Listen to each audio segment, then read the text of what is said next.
Assalamualaikum warahmatullahi wabarakatuh. Hello everybody. Welcome to my presentation. I'm here to present to you the novel with this broken as Russian dialect. No, I'm just kidding. Okay, today I will be presenting for the final test of reading novel. My novel currently is titled The New Tsar. The Rise and Reign of Vladimir Putin, written by Stephen Lee Myers and published by Alfred Knopf. I don't know what that A means, but yeah, it had 692 pages. A really hefty book. In fact, it's so thick. I could show you. The book is thick. It's like encyclopedia, very thick. Took me like how many months to finish that thing.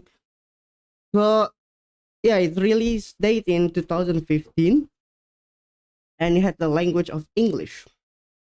If you ask me like who this Stephen Lee Myers guy is, and does he actually know a lot of things about Vladimir Putin? Well, he's actually the chief correspondent, and he's stationed in Moscow, chief correspondent of the New York Times, which is the news uh, media in Moscow for like two times within around I think 7 years.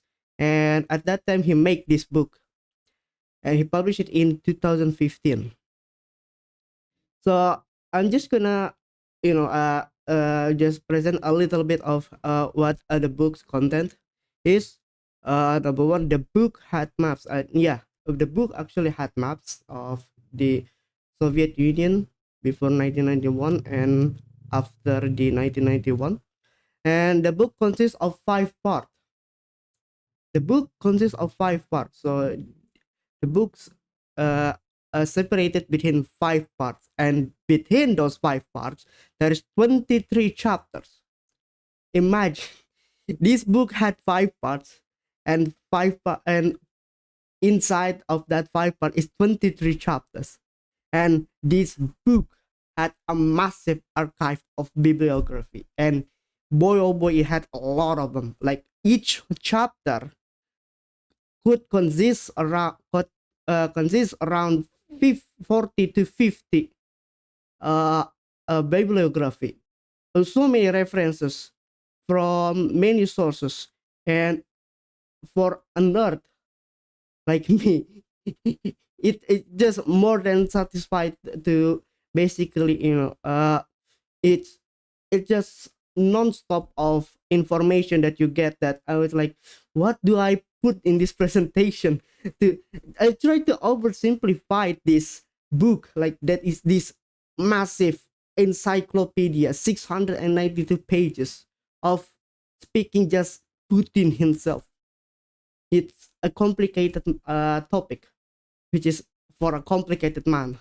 But today I will try to oversimplify it. Although I don't really like trying to oversimplify things, because sometimes it leads to misleading, misunderstanding, and deceit and lies. But that's what I had to do. And I'm gonna split this book of this. I'm gonna split this book into 3 parts, and let's start with the part 1. Now, I'm not gonna try to explain everything here, but I'm just gonna point out a really important, important point, so we could just understand basic overall, and we're not gonna talking about the details.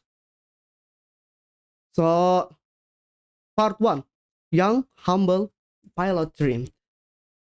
So, our protagonist here, Vladimir Putin, born in a small village in Leningrad. In Leningrad, it's basically in modern day is Saint Petersburg, and he was the son of Vladimir Vladimirovich Putin and Maria Ivanovna Solomova. So basically, his name Vladimir Putin basically inherited from his own father, and his father also inherited from his own father as well. And young Putin is actually dreaming to become a pilot. Yeah, he never thought of becoming anything at that time, but he want to. What is that? Excuse me. Oh, classic. Okay, excuse me. Let me continue. So young Putin is dreaming to become a pilot, not even becoming now. He doesn't really know what he wants to do. And in 12 years old, he wanted to become a spy. So at that time, he was watching a really famous movie in Soviet Union where a spy basically saved a lot of people, a lot of young innocent Soviets. And he thought that, oh, by becoming a spy, I could become you know a superhero that could save a lot of innocent. So yeah, he began to become spy in 12 years old. He finally became a spy in 1975 after attending a law study, because one time he got to the an actual headquarters of a KGB office, which is basically intelligence and secret agency. He asked like, what should I do to become uh a KGB officer? The man be like, I don't know, uh, go to law, go to like law university or something. And he's basically take that in personally, and he actually went to law study, and he assigned to Dresden in 1985, which is basically West Germany, and he come back to Russia in 1990. So that is part one. I hope it doesn't too oversimplified that you don't understand anything, but let's just pretend you understand everything. Okay, so like part two, developing madness. So this is where everything starts. This is where the things start cooking, like the cooks become something. I don't know what I'm trying to say, but anyway, the collapse of the Soviet Union in 1991. So yeah, basically after a decades of stagnation and problem with the country, massive problem, and Soviet Union dissolved into 15 independent countries, 15 independent republics. And at that time, he met with Anatoly Sobchak. And Anatoly Sobchak is actually quite a figure that really helps Putin into his, political career, because, well, Anatoly Sobchak helped him to get his, a study for the economy. And by his studying economy, that he could become a Sobchak mayor. Sobchak is basically a city. Sobchak mayor in 1991, and he becomes a foreign minister committee in Saint Petersburg in 19 I believe in 1993. So this is where he become famous of his corruption. His first ever scandal was actually happening after he becomes a foreign minister committee, because he takes a foreign money that should be invested in Russia, because at that time Russia needed money, so much money, because they don't have anything. In fact, the ruble is so worthless that they could use that to wipe their buttocks and doesn't even lose a cent. That's how worthless ruble was at after 1991. And he took basically $93 million, put it into his pocket, basically. I mean, of course, of all, political, but anyway, he became the first deputy in Saint Petersburg, first deputy ever, and he met with Boris Yeltsin in 1997, and this is where the cooks, where cooks starting. Met with Boris Yeltsin in 1997, and Boris Yeltsin appointed him to become a prime minister in 1998.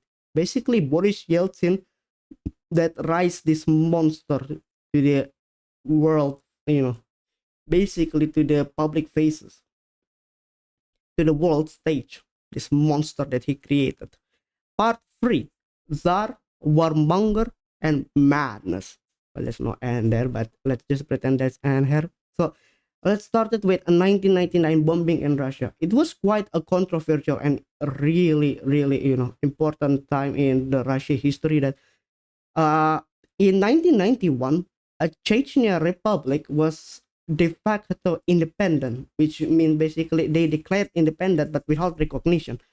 And Russia doesn't like that, and been suppressing ever since 1991. But they resisted, and they started bombing Russia in 1991, bombing of civilian mostly, and killing around how many hundreds people were there across Russia. And finally, Putin used that opportunity to, gain a support so he could invade Chechnya. At that time, he was still prime minister, and after he gained support by invading Chechnya and killing a lot of people, because why the hell not? Becoming president in 2000, he gained a major vote, 54% vote, because he invading another country. Yeah. Uh, let's go to the next one where it's just complete madness. These three is just madness. One is opposition annihilation. So yeah, he basically annihilate all opposition party, make every party that is basically become his puppet. He puppeted every single party, opposition party. It either it was liberal, either it was Democrats, either it was uh autocrat, or either it was communist. He basically puppeted it and heavily censored media. After he gained presidency in 2000, he basically censored every media that criticized the government, literally. And he invaded Georgia in 2008 because Georgia get offered from the European Union to join European Union, and also to join NATO, basically protect itself against Russia. And Russia doesn't like it. Although he said that, oh yeah, we want to liberate Abkhazia and South Ossetia because it had majority Russian, but doesn't matter. He paid it anyway. And after 2008, he installing Medvedev as a puppet. And basically, a president is a puppet of Putin. So when he become a prime minister, he could rewrite the constitution, so he could become the president for life. Big brain. And after that, he annexed, Crimea and Donbass region in 2014. It's really, really controversial. And after, until now, the annexation was never recognized, although it was, formally annexed by the Russia. And FIFA World Cup 2018, although it wasn't really much talk, in the, what is it, world stage about FIFA World Cup, but it's actually a very controversial one, and it talked a lot in the book as well, because it is pretty controversial to get an authoritarian country the access to FIFA World Cup. Basically, Putin just, corrupt all of these people, just gave them a lot of money so he could get a vote for hosting a World Cup, and that's not good. And it, even America doesn't like that. And yeah, we finally reached the end to invasion of Ukraine to 2022, and the rest is history, basically. Final word for me is that one thing for certain with Russia is that it is an interesting country because it's the one of its kind. It's uh well, I think I'm talking too much about Russia because I don't want to get, controversial, but I want to talk about the book as well. Stephen Lee Myers is a really, really, what is it, professional, not just writer but also a correspondent, because he works for correspondent in New York Times, and his books in, this new rise and reign of Vladimir Putin actually quite get a lot of recognition within the world stage, and also nominated him quite a lot of awards.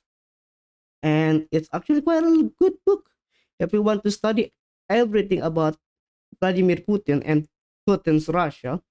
And it's one of the best recommendations for the beginner to understand why Russia was like this.